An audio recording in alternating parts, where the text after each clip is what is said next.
We are live. This is episode number 3 of the Jerry White podcast here on 4 Media. Let me give this one before the camera gets on her. Let me give her the big introduction.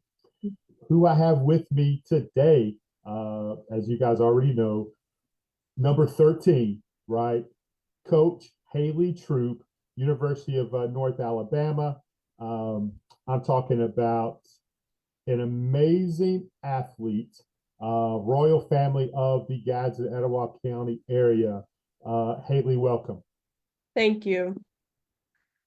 So let me go a little bit more into your background here before we kind of get back to conversating, because I don't think this is stated enough just how tremendous of a player and athlete that you were and probably still are. I'm not going to play you one-on-one, embarrass myself, but you finished 2 degrees at Missouri, and Yeah. you were what I called a stat sheet filler. You were the total player. One of the things I know your family's most proud of is 4-time SEC honor roll. That's pretty special. Yeah. Masters of Education, 2-time grad in Missouri. Got to go back to 2016, 2017, 7A Player of the Year, while leading Gadsden City on a great run. 20 points, 7 rebounds, 4 assists, and a bunch of other stuff. Um, and I could have went on for another 10 minutes just talking about your background. Yeah. Yeah. No, I appreciate it. And it's not all the personal accolades that really stand out to me. It really takes a village, to accomplish all that with, my family, my community, my friends, my coaches at Mizzou, at Gadsden City. It takes a village for someone like me to be as successful as I was. For someone like you, there's very few like you, Haley. Let's be real. Let's start off talking about your parents. So we get into your more of your playing career and some of those things. Your family is a tremendous family. Um, they are. Let's start with Mitchell. He's Mm. crazy in a good way, right? Yeah. Your grandparents are amazing. Your mom, your dad, your brother—they're all beloved. And if I had to pick one word for your family, knowing them like I do, so competitive. Very, very competitive. Everything we do is a competition. And it does start with my granddad. I think he might be the most competitive person that I know, which is where his craziness comes from. But Awesome. it's a good crazy. Everything growing up was a competition. Everything with my dad, every Uno game, every backyard basketball game, wiffle ball. And then on to my brother when he got up in age, it's still a competition. We haven't played one-on-one in a while because we're so competitive that we just stopped doing that. So When when was the first time that he was able to beat you? When was Brady actually able to beat you and you not let him? um I guess I'll give him a little credit. I used to say he never beat me, but Oh, now I'll say it was when he got in high school. It was when he was around like a junior in high school. He was able to beat me, but only like once or twice. uh, that's great. And I Yeah. don't think your mother gets the credit for the athlete and competitor that she actually was. Maybe she grew out of it, but growing up, she was very competitive and a good athlete in her own right. Oh no, and she still is competitive. Even when I was playing like in college and stuff, she gets into the games. She's competitive. She's yelling in the stands, a lot at the refs, but uh That's awesome. don't all parents, but no, she's also very competitive, and so we just have a cool dynamic overall as a family. No doubt. Are you able to beat Kevin? In basketball? Anything? Oh yeah. Yeah. Really? Because when last time I talked to him, I thought he had never been beaten anything ever. No, that was a lie. That was a lie. But Just kidding. no, we haven't played in a while. But when I was in high school, we used to play a little one-on-one. So, and growing up, but yeah. Fantastic athlete in his own right. Seriously, Oh yeah, dude, yeah. dude was a savage. No No, question. yeah. And he can Yeah, still shoot the ball too. He can still shoot it. He can't move as well, but he can still shoot it. I got no doubt about it. Hey, so let's go all the way back to Gadsden City early on. You had some great seasons there. But every time I've ever talked to you over the years, you always bring up teammates. Who were some of your favorite teammates on some of those Gaza City squads? Oh gosh. I had a bunch. I have to mention Brooke, Brooke Burns. We actually went to kindergarten together. So we literally grew up together. And then obviously when I transferred from Southside to Gadsden City, one of the main reasons was to play with Brooke. We played travel ball together, played Gadsden City together. And she was just a tremendous friend, first of all, and then teammate, competitor, someone who would push me on the court, off the court, and just really help me grow, both as an athlete and as a person. Like, I just think we were really good for each other from a young age. Gosh, there's a bunch. I remember Tansley, really good competitor, athlete. I played with Dee my freshman year, post player. She went to Troy. I love playing with her. Um, TK was a great athlete.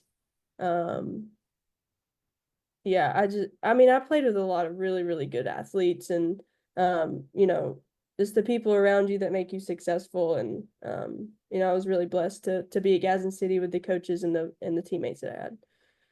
And some great seasons there. Again, 27, 20 points a game, 7 rebounds, 4 assists, some Yeah. steals, some blocks. You kind of did everything.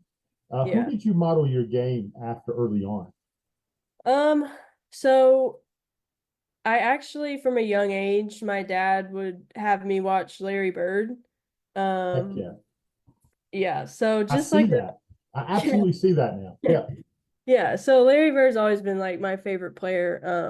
I would watch old film of him and how he played the game and how he manipulated the game. As Yes. someone who is not as fast and quick and probably as much of an athlete as you might see at that level, but always seemed to just have everything in his hand. Like he manipulated the game in so many different ways, offensively and defensively, high IQ. So I think from an early age, it was always Larry Bird. And that was because of my dad. Well, Larry Bird's also known to be the biggest trash talker in the NBA Oh yeah. ever. You, Oh you yeah. got some of that in you? A little bit here and there. If somebody really pushes my buttons, I'll go there. But they hand out texts really easy nowadays, so you gotta That's fair. That's really go absolutely with fair. it. So when you first started with your recruitment, it's a little different how people get recruited now than when you were getting recruited. Talk us through that that time of your life and what you were looking for in schools and how you actually made your way to University of Missouri. Yeah, so it was a pretty long journey for me. So around middle school is when I kind of made the decision to focus solely on basketball because I also played soccer. So travel basketball and soccer seasons don't really line up. Sure. So I made that decision, started playing with the Southern Stars out of Huntsville. They're now an EYBL program, which is one Mhm. of the top Nike programs in the country. When I played there, we were not EYBL, but I wish I got all the gear that they get now. But no, it was just a great decision for me and my recruitment because of the coaches I was able to play in front of. I got my first offer um summer of my eighth grade year going into ninth grade from UAB, and then a bunch of mid-majors started offering me. Um and for a while I was like, oh, this is just how good I am is the mid-major level. And um but then kind of found my weaknesses, what I needed to work on, got in the gym. Um, I went to Vanderbilt camp in ninth grade, and then they offered me. And after Vanderbilt offered, I really kind of saw what my future could be and playing at the highest level. And it was always a dream of mine because I loved UConn. I like Maya Moore, like that. I watched those teams every time they were on TV. UConn and Tennessee, which I know is a common answer, but I mean, there's the two best programs ever. Um, so just being able, knowing I could play at that level and then believing I could play at that level, um, is kind of what led me to narrow my decision down to, I think my top five was Texas Tech, South Carolina, Mizzou, um, Alabama, and Auburn, I believe. So It's a fantastic five, let's be honest. yeah, yeah. So, I was really blessed to be able to go on visits and experience everything. You go to Alabama, you meet Nick Saban. I mean, they go all out for these visits. Um, my senior year was the year that South Carolina won the national championship. South Carolina really wanted me. Went on a visit, decided to commit later that summer, going into my senior year because I wanted to get the process over with before my senior year. Um, went to South Carolina, ended up transferring back to Mizzou. The coach that recruited me at South Carolina left and took a head coaching job, Nikki McRae, which Yep, yep. fantastic lady, played at Tennessee. So when she left, I left and went to Mizzou, which always kind of felt like the right decision for me. I think going back there really solidified it for me. And yeah, that's how I ended up in Columbia.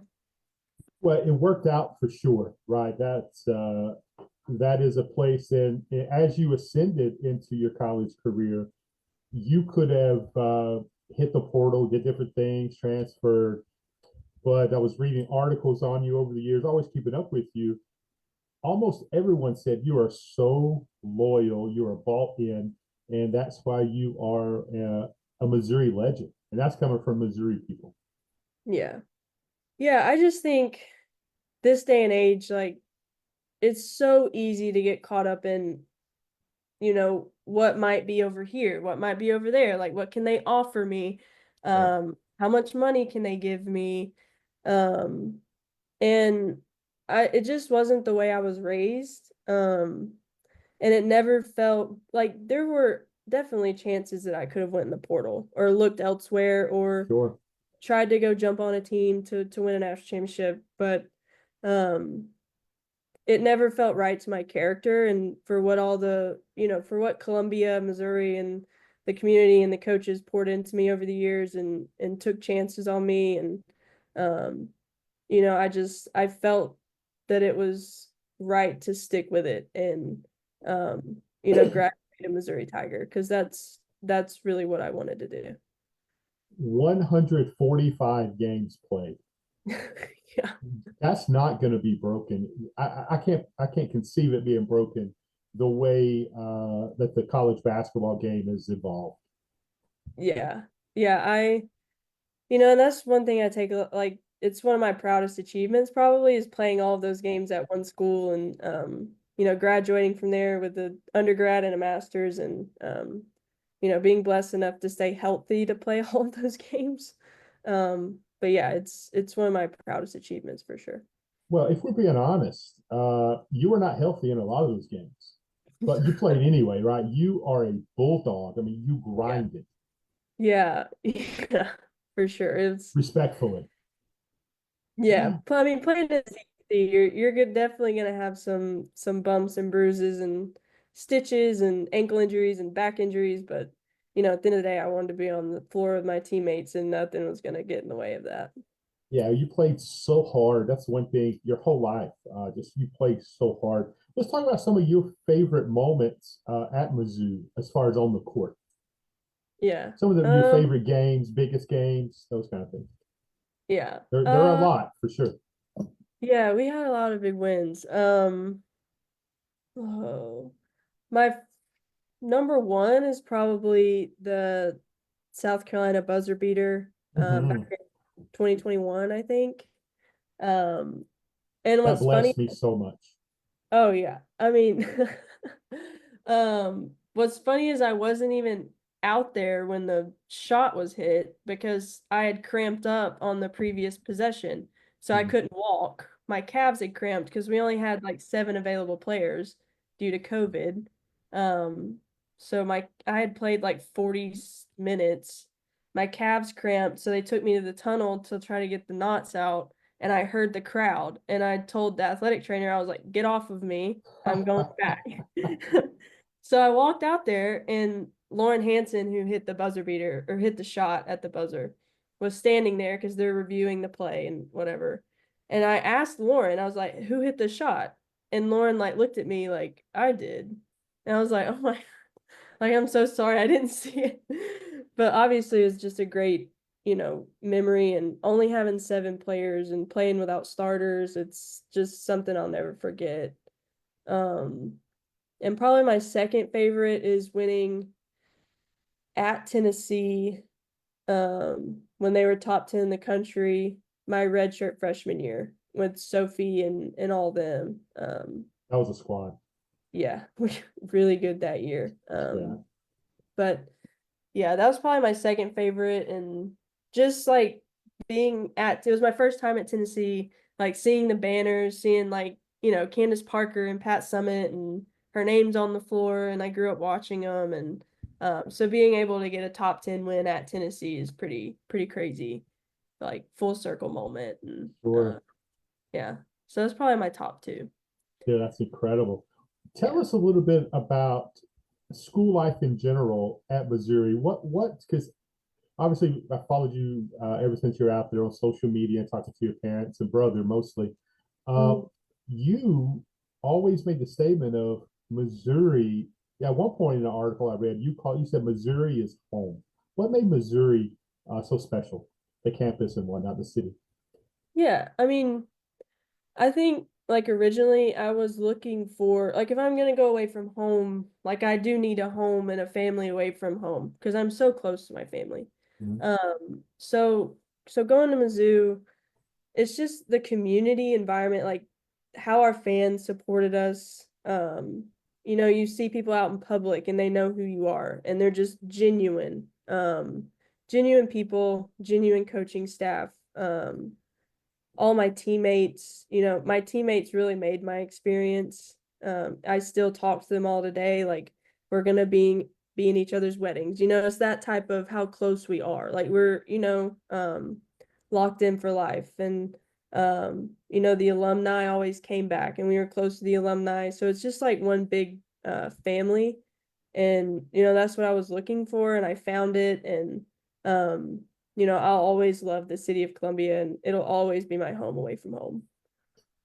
That's awesome. So, at what point, if I should probably know this since this is my podcast, but at what point did Missouri switch to the SEC? Were you there?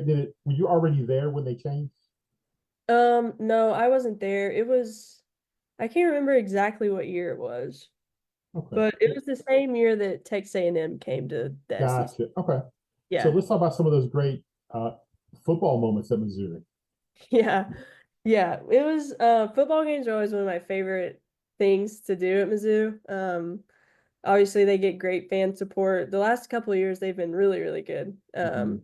But I got to experience like the Drew Lock years, and a lot of big wins, and um I think it was last year we stormed the field for K-State. K State, yeah, Yeah, K-State.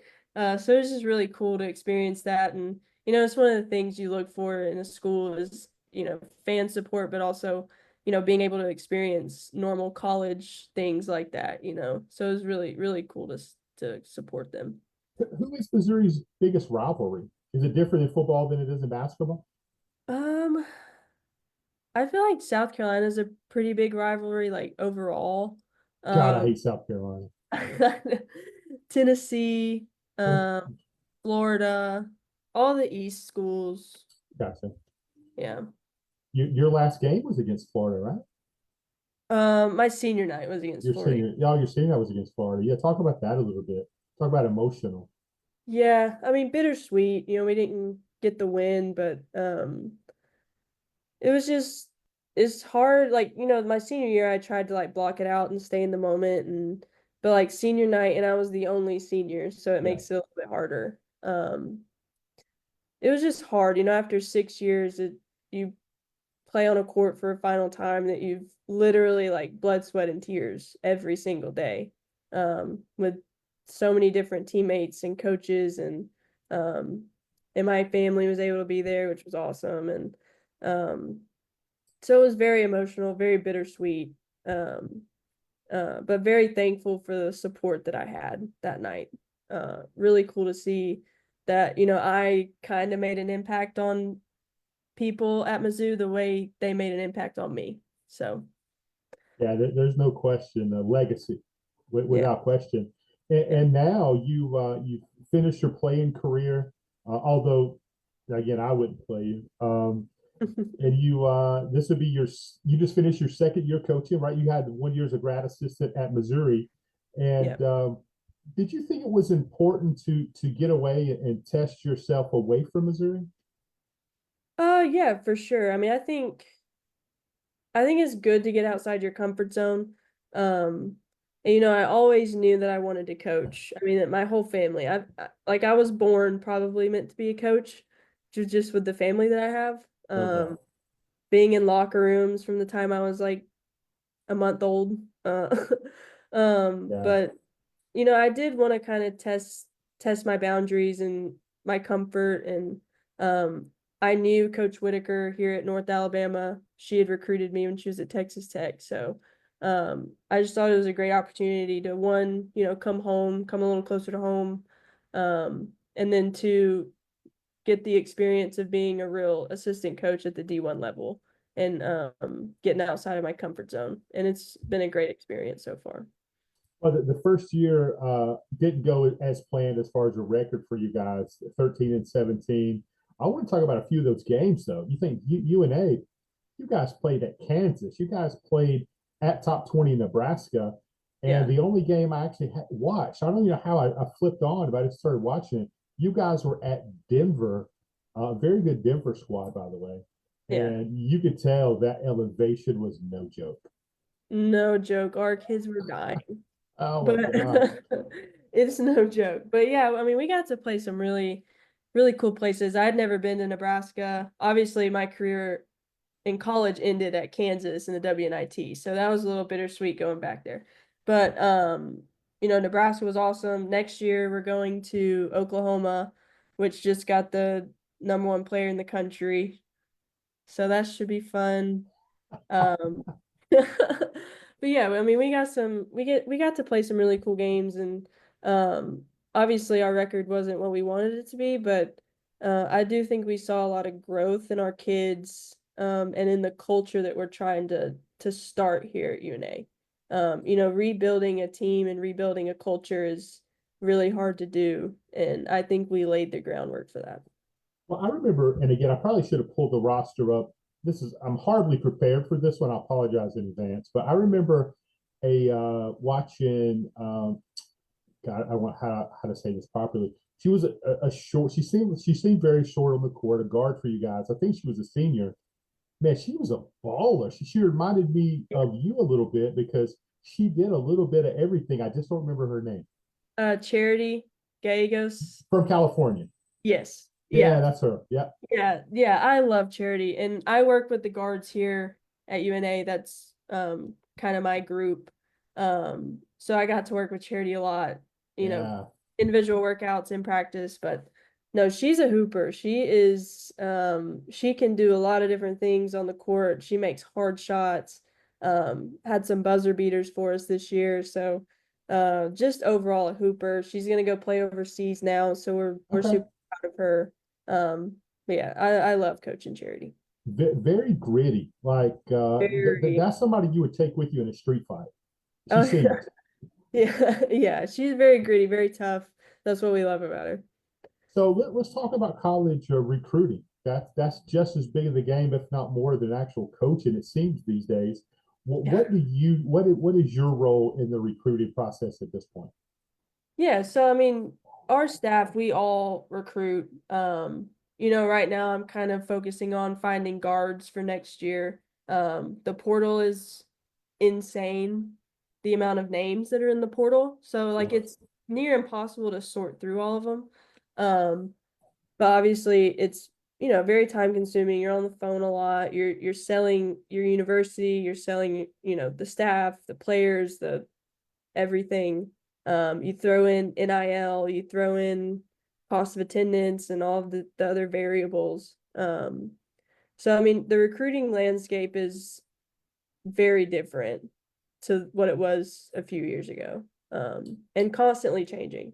Sure. So, I mean, really, you just have to sort and find and try to find hidden gems really at this level. We recruit D2 kids. Charity was a D2 kid. JUCO, high school, other D1 transfers. So you really just gotta get in there and try to find a diamond in the rough. Well, let's see if you can speak to this probably better than most. I want to compare your answer to Justin Harris, who had episode one when it comes to recruiting. And you guys like to focus, and some schools do it differently. You guys are focusing more on high schoolers, or are you focusing more on JUCO D1, D2 kids? Um, I think we like to do a good mix. I mean, we have 4 high school kids coming in this class. Okay. Um, so I mean, we did recruit high school. I think we have a couple more scholarships that we saved just for the portal. So we tried to do good mix. I think it really just depends on what we need year to year because you also have to recruit your own players back. So throw that in there. Right. And then yeah, I mean, we're kind of focusing on both. Right now, we're all portal. Um, Throughout the year, we'll be more high school, starting in the summer, like when AAU tournaments and stuff start back up. But we try to do a little bit of both. We think it's important to have both. So if you're looking at tape and you're going to watch some of these kids play live, what is the perfect guard? What skill set are you personally recruiting? When you see this skill set or this set of skills, what makes you think that player is coachable? That player is someone I want on my team. Yeah. I think it's the little things for me. Like there is a lot of guards that can score, that can make shots, that can, create, that can do all of these different things. But I think for me, um, I think it's high IQ. Do you know the game of basketball, or are you just like, can you play in a system, or are you just out here playing? Can Hmm. you read? Can you read ball screens? Can you read screens? Can you read the defense? Can you manipulate defense? I think it's grit. I think it's competitiveness. And competitiveness to the point where you don't want to lose. Like not front runners. There's a lot of front runners out there that are really, really good when they're up by 10 or 20, but are really, really bad when they're down 10, you know? So just consistent, competitive, um, always in the gym. I think, def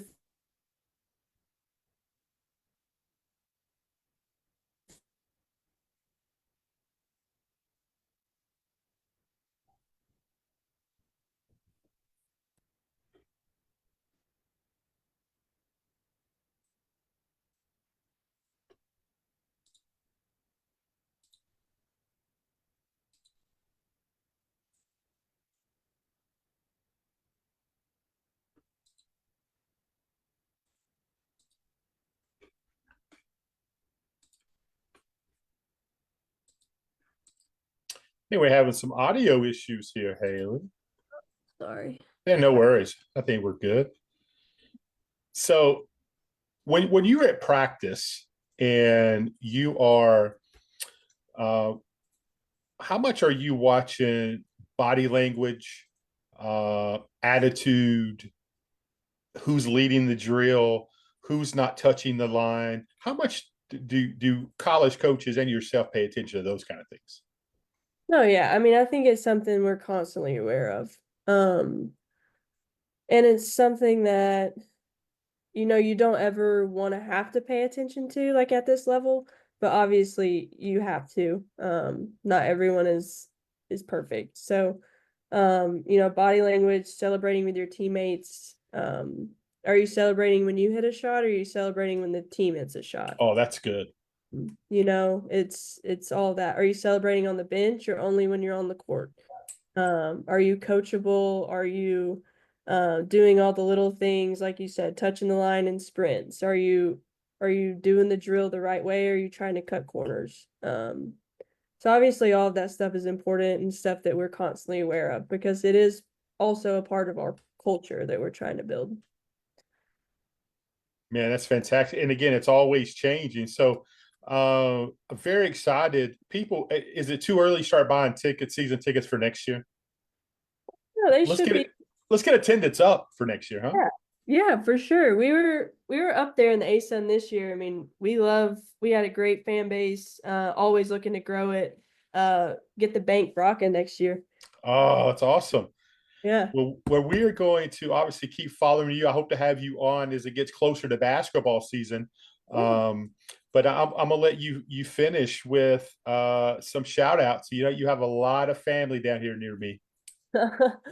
Yeah, no, I'll give a shout out to all my family, my mom, my dad, just everything that they've poured into me and gave me these opportunities at a young age to do what I loved, and also the belief they had in me, the hard work that they instilled in me. My grandparents, Mitchell and Kay, they traveled me around the country with AAU. Probably wouldn't have gotten noticed without them.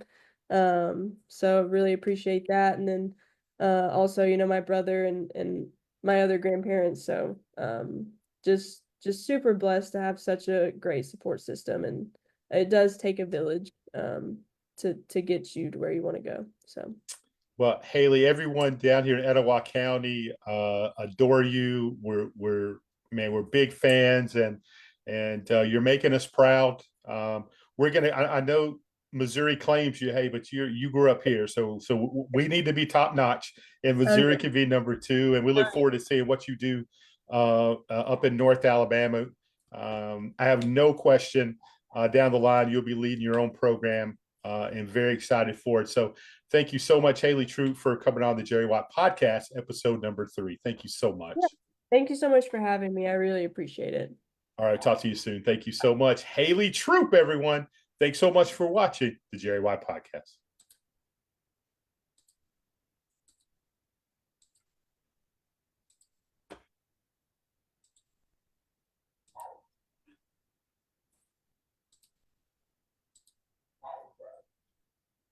Thanks so much again for having me Thanks, on Haley. You're awesome. it. Yeah, I'm gonna shoot you a text in just a second. All right, sounds good. Thanks so much. Bye-bye.